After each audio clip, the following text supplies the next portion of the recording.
नमस्कार, मैं हूं आपके साथ गौरव राजेंद्र। बुलेटिन की शुरुआत करते हैं। मुख्यमंत्री योगी आदित्यनाथ एक दिवसीय दौरे पर प्रयागराज हैं और जहां उन्होंने प्रयागराज में माघ मेले की तैयारियों का जायजा लिया, जिसके बाद उन्होंने प्रेस वार्ता को संबोधित करते हुए मेले में कुल 6 प्रमुख स्नान पड़ेंगे।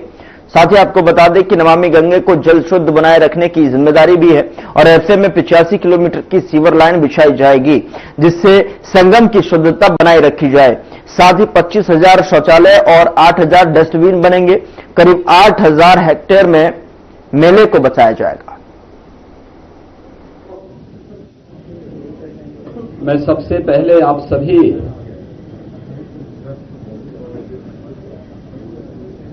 विभिन्न मीडिया ग्रुप से जुड़े हुए आप सभी प्रतिनिधियों का मैं हृदय से स्वागत करता हूं। ये मेरा सौभाग्य है कि आज मुझे अपने सभी सहयोगियों के साथ माघ मेला की तैयारी करने, मां गंगा का पूजन और बड़े हनुमान जी का दर्शन करने का अवसर प्राप्त हुआ है।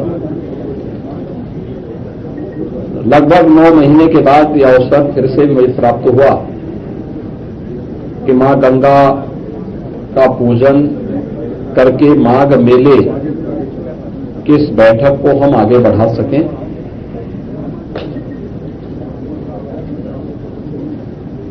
हमारी सरकार ने प्रयागराज मेला प्राधिकरण का गठन किया था और इसके अध्यक्ष के रूप में मंडलायुक्त प्रयागराज को इसके लिए नामित किया था और प्रयागराज मेला प्राधिकरण के नेतृत्व में महाकुंभ के साथ साथ अन्य सभी आयोजन यहां पे संपन्न होते हैं।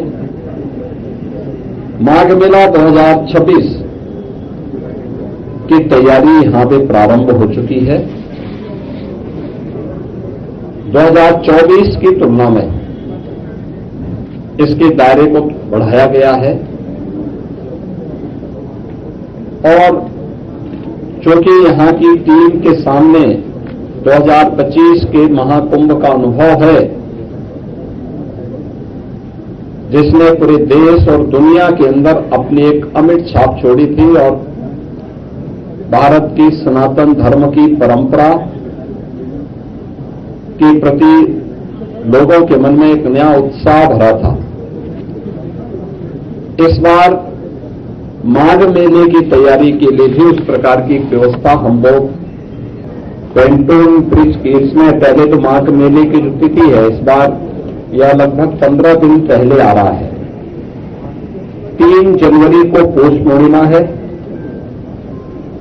15 जनवरी को मकर संक्रांति, 18 जनवरी को मौनी अमावस्या, 23 जनवरी को बसंत पंचमी, 1 फरवरी को माघी पूर्णिमा और 15 फरवरी को महाशिवरात्रि।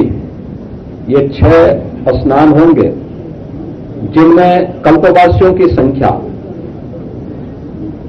पौष पूर्णिमा 3 जनवरी से लेकर के 1 फरवरी तक उनकी बड़ी संख्या रहेगी और कमोवेश यहां देखने को मिलता है कि 20 लाख से लेकर के 25 लाख कल्पवासी इस पूरे मेले में 1 माह का यहां प्रवास करते हैं और इस एक महीने के अपने प्रवास के दौरान यहीं पे मां गंगा के सानिध्य में उनकी साधना चलती है, कठिन तपस्या चलती है।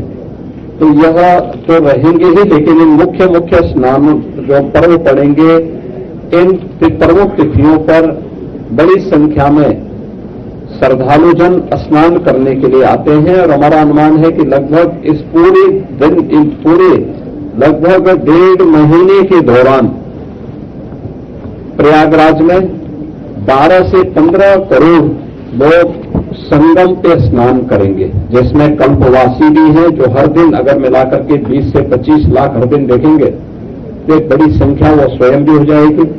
बाकी अन्य श्रद्धालु आते हैं जो प्रदेश से, देश से, अलग अलग क्षेत्रों से आएंगे और महाकुंभ के कारण काफी प्रचार प्रसार होने के कारण यह व्यवस्था की गई है। उत्तर प्रदेश सरकार से जुड़े हुए सभी संबंधित विभागों को इस कार्यक्रम के साथ जोड़ा गया है। सिंचाई विभाग यहां पर जल की उपलब्धता सुनिश्चित करेगा। 10,000 क्यूसेक वाटर जल की उपलब्धता उस समय भी निरंतर बनी रहे, इसके लिए सिंचाई विभाग प्रयास कर रहा है। यद्यपि अभी आज मैं जब संगम में गया था पूजन करने के लिए, तो 19,000 से 20,000 क्यूसेक वाटर शुद्ध जल की उपलब्धता संगम में है, और उस दौरान यह लगभग 10,000 के आसपास डिमांड होती है, तो उसको बनाए रखने की जिम्मेदारी नमामि गंगे को जल की शुद्धता को बनाए रखने की जिम्मेदारी दी गई है। पावर कॉर्पोरेशन नियमित विद्युत आपूर्ति के साथ साथ इलेक्ट्रिक सेफ्टी की व्यवस्था करेगा। पीडब्ल्यूडी कनेक्टिंग मार्गों के साथ साथ अंदर काफी बड़े पैमाने पर पीडब्ल्यूडी के द्वारा यहां पर 7 पेंटन ब्रिज और यहां पे 160 किलोमीटर के दायरे में, यानी 160 किलोमीटर के यहां पर जो उनके चेकआउट प्लेट बिछाए जाएंगे, जिससे आवागमन में किसी भी प्रकार की कोई दिक्कत न हो। उत्तर प्रदेश जल निगम के द्वारा 242 किलोमीटर की पाइप पेयजल यहां बिछाई जाएगी, जिसमें कार्य प्रारंभ हो चुका है। 85 किलोमीटर की सीवर लाइन भी बिछाने की कार्रवाई यहां पर होगी, जिससे कोई भी सीवर का एक भी बूंद कहीं गंगा जी में, यमुना जी में रिसाव न होने पाए। उत्तर प्रदेश पावर कॉर्पोरेशन ने मेला क्षेत्र में 47 किलोमीटर की एसटी, 360 किलोमीटर की एलटी लाइन इनके द्वारा बिछाई जानी है, जिस पर कार्य प्रारंभ हो चुका है। 25 इनके टेम्पररी सब स्टेशन यहां पर बनाए जाएंगे और जिन पर कार्य प्रारंभ हो चुका है। सिंचाई विभाग ने बाढ़ निरोधक उपाय करने के साथ साथ जल की उपलब्धता सुनिश्चित करने और शुद्ध पेयजल की आपूर्ति करने की कार्रवाई यहां पे प्रारंभ की है। इसके साथ ही श्रद्धालुओं को त्वरित उपचार के लिए 2 हॉस्पिटल 20-20 बेड्स के यहां पे बनाए जा रहे हैं। 12 पीएचसी, 2 प्राथमिक स्वास्थ्य के हेल्थ सेंटर के रूप में यहां पर लोगों को सुविधा उपलब्ध कराएंगे। 1 वेक्टर कंट्रोल यूनिट, 5 आयुर्वेदिक और 5 होम्योपैथिक चिकित्सालय की स्थापना और 50 एम्बुलेंस की व्यवस्था भी यहां पर दी जा रही है। इसके साथ ही यहां पे मेला प्राधिकरण के माध्यम से अन्य तमाम प्रकार के कार्यक्रम करने के साथ ही नगर विकास के द्वारा पर्याप्त मात्रा में शौचालय की व्यवस्था, स्ट्रीट लाइट की व्यवस्था इस पूरे कार्यक्रम के दौरान यहां पर प्रारंभ की गई है, जिसमें 25,000 शौचालय, 8,000 डस्टबिन, 10 लाख से अधिक लाइनर बैग, 20 सक्शन गाड़ियां, 3,000 सफाई कर्मी मेले के दौरान यहां पर तैनात किए जाएंगे। मेले का दायरा 800 हेक्टेयर में इस पूरे मेले को बसाने की कार्रवाई हो रही है। 7 सेक्टर बनाए गए हैं और 42 स्थानों पर अलग अलग रूट से आने वाले जो श्रद्धालु हैं उनके लिए पार्किंग की व्यवस्था भी इस दौरान यहां पर तैयार की जाएगी। उत्तर प्रदेश पुलिस के द्वारा भी मेले को सकुशल संपन्न करने के लिए पर्याप्त मात्रा में पुलिस कार्मिक यहां तैनात किए गए। मेला पुलिस अधीक्षक की तैनाती हो चुकी है, उनके साथ एडिशनल एसपी, सीओज, इंस्पेक्टर्स की तैनाती और अन्य पुलिस कार्मिकों की तैनाती पहले चरण की हो चुकी है। शेष की यहां पर तैनाती की प्रक्रिया चल रही है। पुलिस लाइन के निर्माण कार्य को आगे बढ़ाया जा चुका है। मेला क्षेत्र में 17 थाने, 42 पुलिस चौकी, 20 फायर टेंडर, 7 अग्निशमन चौकी, 20 अग्निशमन के वॉच टावर, 1 जल पुलिस थाना, 1 जल पुलिस कंट्रोल रूम और 4 जल पुलिस सब कंट्रोल रूम यहां पे स्थापित किए जाने हैं और 8 किलोमीटर का डीप वाटर बैरिकेडिंग भी यहां पे उत्तर प्रदेश पुलिस के द्वारा किया जाएगा।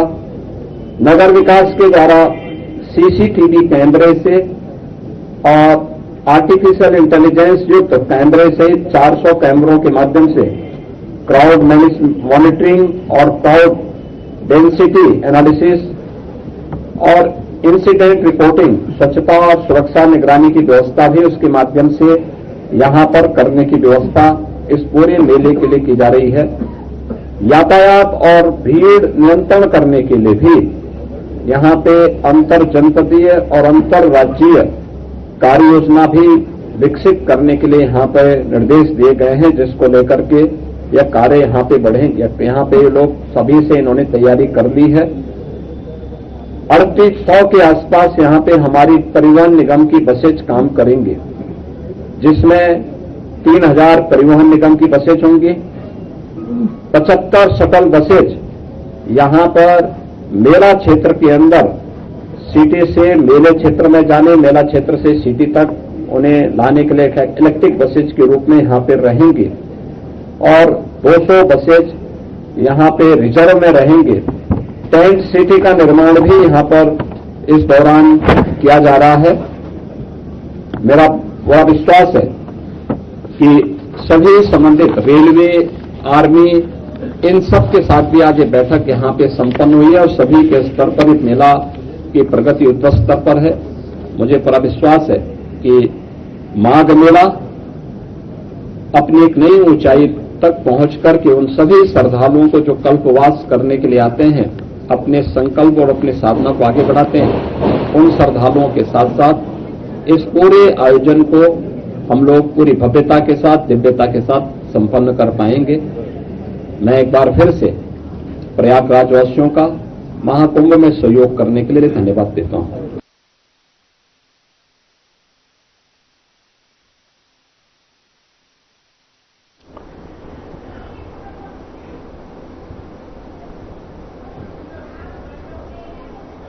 उधर मुख्यमंत्री योगी आदित्यनाथ एक दिवसीय दौरे पर प्रयागराज हैं और जहां उन्होंने 3 जनवरी से शुरू होने जा रहे माघ मेले की तैयारियों का निरीक्षण किया और साथ ही रामबाग हनुमान मंदिर में पूजा अर्चना भी की।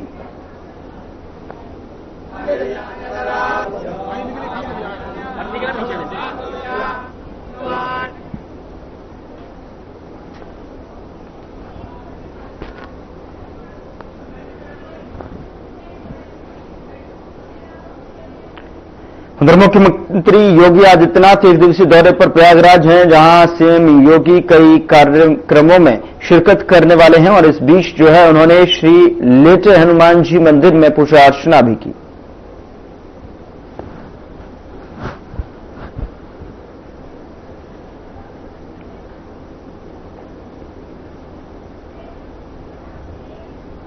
यहां रुकने एक छोटे से ब्रेक के लिए, ब्रेक के उस पार खबरों का सिलसिला लगातार जारी है।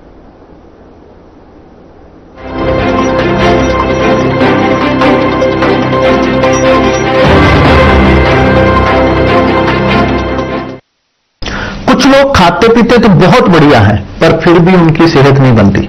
पिचके हुए गाल हैं, हड्डियां निकली हुई हैं, पैंटें ढीली हैं, कपड़े जचते नहीं, कोई पर्सनैलिटी नहीं। ऐसे लगता है इधर से खाए जा रहे हैं, उधर से निकले जा रहा है, क्योंकि उनका पाचन तंत्र खराब है। और जब तक के पाचन तंत्र दुरुस्त नहीं होगा, वो जितना मर्जी अच्छे से अच्छा खा ले, उनकी सेहत नहीं बन सकती। इसलिए हमारी संस्था सन्यासी आयुर्वेदा ने एक ऐसी दवा का निर्माण किया है जो कि आपके लिवर को, आपके पाचन तंत्र को दुरुस्त करने का काम करती है, ताकि आप जो भी खाएं उसका पूरे का पूरा निचोड़ आपके शरीर को लगे, आपकी भूख बढ़े, खाया पिया सही से लगे, नया खून बने, हड्डियों में जान आए, वजन बढ़े और आप मोटे तगड़े खूबसूरत पर्सनैलिटी के मालिक बन जाएं। सिर्फ 655 रुपए की पूरे 1 महीने की दवा होती है और आप इसे घर बैठे 01145454545 पर फोन करके दवा मंगवा सकते हैं। मेहनत और समर्पण के प्रतीक अन्नदाताओं को डबल इंजन सरकार ने दी है नई पहचान। कर्मयोगी सरकार ने किया है वो दमदार काम जो दशकों तक था सिर्फ सपना। उत्कर्ष के इन 8 वर्षों में गन्ना किसानों को किया गया है रिकॉर्ड 2,90,000 करोड़ रुपए से अधिक गन्ना मूल्य का भुगतान। वर्ष 2007 से 2017 तक हुए भुगतान से यह 1,48,000 करोड़ रुपए है अधिक। माननीय मुख्यमंत्री योगी आदित्यनाथ के नेतृत्व में पारदर्शिता और तकनीक से जुड़ी नई व्यवस्था ने बदली है गन्ना किसानों की तकदीर। वर्ष 2017 से अब तक 4 बार बढ़ाया गया है गन्ना समर्थन मूल्य। गन्ना पेराई सत्र 2025-26 में गन्ना किसानों को होगा 3,000 करोड़ रुपए से अधिक का अतिरिक्त लाभ। नई चीनी मिलें और बढ़ी क्रशिंग क्षमता ने असल मायनों में गन्ने की फसल को बनाया है ग्रीन गोल्ड। काम दमदार, डबल इंजन सरकार।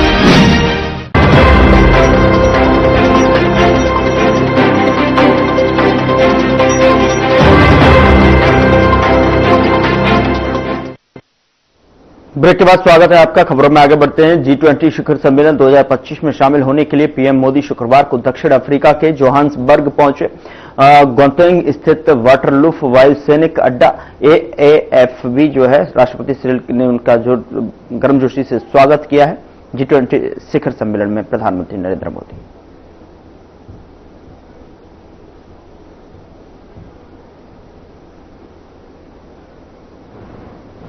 यकीनन आज का दिन एक नेतृत्व, ग्लोबल साउथ और नई आर्थिक व्यवस्था को दिशा देने वाला दिन माना जा रहा है और भारत और अफ्रीका की साझेदारी की मजबूती का एक और प्रतीक है।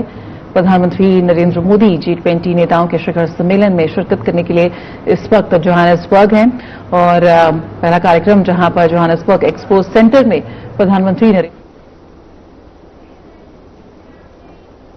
उधर लखनऊ में फिक्की फ्लोक के राष्ट्रीय अधिवेशन का आयोजन किया गया, जिसमें सीएम योगी आदित्यनाथ ने भी शिरकत की। इस मौके पर संबोधित करते हुए सीएम योगी ने कहा कि आपने पिछले 11 सालों में भारत को बदलते देखा। अलग अलग क्षेत्रों में देश ने प्रगति की है और भारत की अभूतपूर्व प्रगति आज दुनिया को आकर्षित करती है।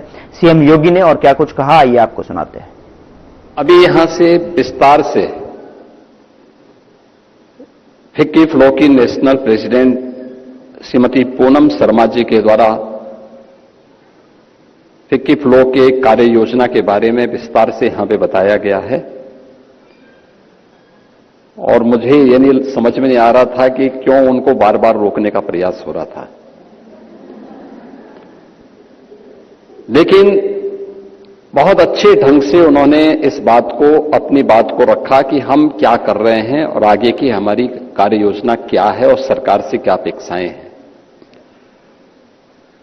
वास्तव में समाज आत्मनिर्भर तभी होता है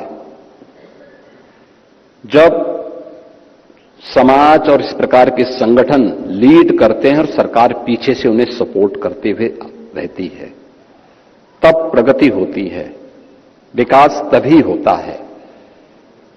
और इस सोच के लिए और इस कार्य योजना को यहां पर रखने के लिए मैं आपको हृदय से धन्यवाद देता हूं। आपने ज्यादा बोला नहीं, लेकिन आपको बोलना चाहिए और आप ज्यादा बोल रही हैं, इसीलिए मैं समझता हूं कि अनुराग जी कम बोलते हैं।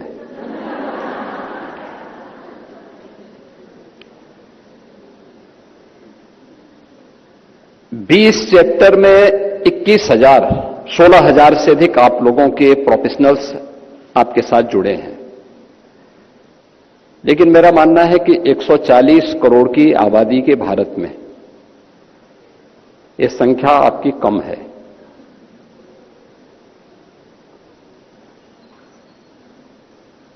याद करिए, श्रीमद् भगवत गीता ने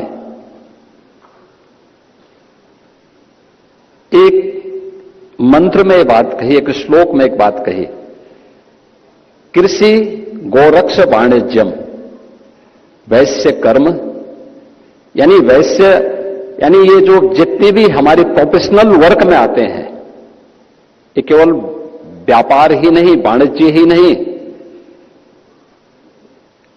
आपने पिछले 11 वर्ष में बदलते हुए भारत को देखा है। अलग अलग क्षेत्र में देश ने प्रगति की है और भारत की ये अभूतपूर्व प्रगति आज दुनिया को आकर्षित करती है। हम सब इस बात पर गौरव की अनुभूति कर सकते हैं कि पिछले 11 वर्षों में प्रधानमंत्री मोदी जी के नेतृत्व में भारत ने तेजी के साथ आज दुनिया की चौथी बड़ी अर्थव्यवस्था के रूप में अपने आप को स्थापित करते हुए दुनिया की सबसे तेज गति से उभरती हुई अर्थव्यवस्था के रूप में आज का हमारा नया भारत है। हम बहुत शीघ्र दुनिया की तीसरी बड़ी अर्थव्यवस्था बनेंगे। तीसरी बड़ी अर्थव्यवस्था प्रधानमंत्री जी का मार्गदर्शन है, उनका नेतृत्व है, लेकिन अर्थव्यवस्था को लीड भी कोई और नहीं कर रहा है। देश की वित्त मंत्री श्रीमती निर्मला सीतारमण जी के ही नेतृत्व में भारत इस अर्थव्यवस्था को एक नई गति दे रहा है। स्वाभाविक रूप से आधी आबादी को नजरअंदाज करके समाज स्वावलंबी और आत्मनिर्भर नहीं हो सकता, और इसी को ध्यान में रख करके सरकार ने, उत्तर प्रदेश सरकार में आज से 8.5 वर्ष पहले हम लोग जब यहां पे सत्ता मिली थी, तब के उत्तर प्रदेश के बारे में आप में से किसी से छुपा हुआ नहीं है। असुरक्षा का वातावरण था, कानून व्यवस्था तार तार थी, दंगे होते थे, न व्यापारी सुरक्षित था, न उद्यमी सुरक्षित था, न बेटी सुरक्षित थी, न बाजार सुरक्षित थे। उन स्थितियों में उत्तर प्रदेश की बागडोर जब हम लोगों के हाथों में आई थी, तो हम लोगों ने सुरक्षा को पहली प्राथमिकता दी कि हम पहली महत्वपूर्ण यह है कि जब व्यक्ति ही सुरक्षित नहीं तो पूंजी कैसे सुरक्षित होगी। जब व्यापारी और उद्यमी सुरक्षित नहीं है और बेटी भी सुरक्षित नहीं है और बाजार भी सुरक्षित नहीं है, तो हम किस विकास की बात करते हैं। और उस समय हम लोगों ने यहां पे काम करना प्रारंभ किया था। आपने देखा होगा इन 8-8.5 वर्षों में प्रदेश सरकार ने अपराध और अपराधियों के प्रति जीरो टॉलरेंस की नीति के तहत जो कार्य करना प्रारंभ किया, आज उत्तर प्रदेश इस दिशा में एक लंबी छलांग लगाया है। आज देश के अंदर एक मॉडल के रूप में उत्तर प्रदेश की कानून व्यवस्था मानी जाती है। पर्व और त्योहार शांतिपूर्ण तरीके से आयोजित होते हैं। हर व्यक्ति को सुरक्षा का एक एहसास होता है, और सुरक्षा के इस एहसास और सरकार के द्वारा ईमानदारी से किए गए प्रयासों का परिणाम क्या है कि जिस प्रदेश में पहले निवेश आता नहीं था, बल्कि जो पहले से यहां पर जिन्होंने अपना निवेश किया था, वे उसे बाइंड अप करके यहां से भागने के लिए इंतजार करते थे कि कब उन्हें मौका मिले और वे बाहर निकल जाएं। आज उस प्रदेश में पिछले 8 वर्ष में हम लोगों ने 45 लाख करोड़ रुपए से अधिक के निवेश प्रदेश के अंदर लाने में सफलता प्राप्त की, जिसमें अब तक 15 लाख करोड़ को सफलतापूर्वक हम लोग यहां पे ग्राउंड ब्रेकिंग करा चुके हैं, और बहुत शीघ्र प्रदेश के अंदर हम लोग 5 लाख करोड़ रुपए के नए निवेश प्रस्तावों को जमीनी धरातल पर उतारने की कार्रवाई को आगे बढ़ा रहे हैं। ये निवेश आया तो रोजगार भी बढ़ा, और रोजगार केवल पुरुषों को नहीं बना। यानी वीमेन वर्कफोर्स यूपी के अंदर जब हम लोग आए थे मात्र 12 से 13% था, आज ये संख्या 35 से 36%, यानी 3 गुना बढ़ा है मात्र 8 वर्ष में। हम लोग जब 2017 में आए थे, उत्तर प्रदेश पुलिस बल में महिलाओं की संख्या केवल 10,000 थी, और आज वो 10,000 जो रहे होंगे उनमें से कुछ रिटायर भी हुए होंगे। अनुमान करिए क्या स्थिति थी। आज हमारे पास 44,000 महिला पुलिस कार्मिक हैं उत्तर प्रदेश पुलिस में। हमने जो भी भर्ती की, ये अनिवार्य रूप से किया कि इनमें 20% महिलाएं भर्ती होनी चाहिए। कुछ सेक्टर ऐसे हैं जिसमें महिलाओं का कार्य बेहतरीन है, और मुझे लगता है कि उन्हीं के लिए यह क्षेत्र सौंपा जाना चाहिए, वे बेहतर कर सकती है। जैसे स्कूली शिक्षा, आंगनवाड़ी केंद्रों में आप जाके देखते होंगे, और मैं तो फिक्की फ्लो से कहूंगा, उत्तर प्रदेश के अंदर बेसिक शिक्षा के स्तर को पिछले 8 वर्ष में सुधारने के लिए भरसक प्रयास हुए हैं। ऑपरेशन कायाकल्प, निपुण जैसी योजनाएं प्रदेश के अंदर हर एक स्तर पर प्रारंभ की गई। हर एक बच्चे को स्कूल चलो अभियान के माध्यम से स्कूल से जोड़ने का कार्यक्रम भी किया गया, जन सहभागिता के माध्यम से स्कूलों के कायाकल्प करके उन्हें हर प्रकार की सुविधाओं से आच्छादित करने के भी कार्य हुए। आज उत्तर प्रदेश में बेसिक शिक्षा परिषद के स्कूलों में 1,60,00,000 से अधिक बच्चे वहां अध्ययन कर रहे हैं। इनमें भी बालिकाओं की संख्या ज्यादा है। इन सभी बच्चों को उत्तर प्रदेश सरकार प्रतिवर्ष 2 uniform, bag, books, shoes, socks, sweater ये सभी उपलब्ध करवाती है। स्कूल जाने के साथ साथ उन स्कूलों के अंदर एक बेहतर माहौल बने पठन पाठन का, ड्रॉप आउट रेट को हम न्यूनतम स्तर पर लेकर के जाएं, इस दिशा में एक बेहतरीन कार्य करने में फिक्की फ्लो योगदान कर सकता है। महिलाओं ने कोविड कालखंड के अंदर, मैं बार बार इस बात का उल्लेख करता हूं, जब पूरी दुनिया पस्त थी और हर व्यक्ति सशंकित था क्या होगा, आप देखते होंगे उस दौरान आंगनबाड़ी, आशा वर्क। हाल बुलेटिन में इतना ही। नमस्कार।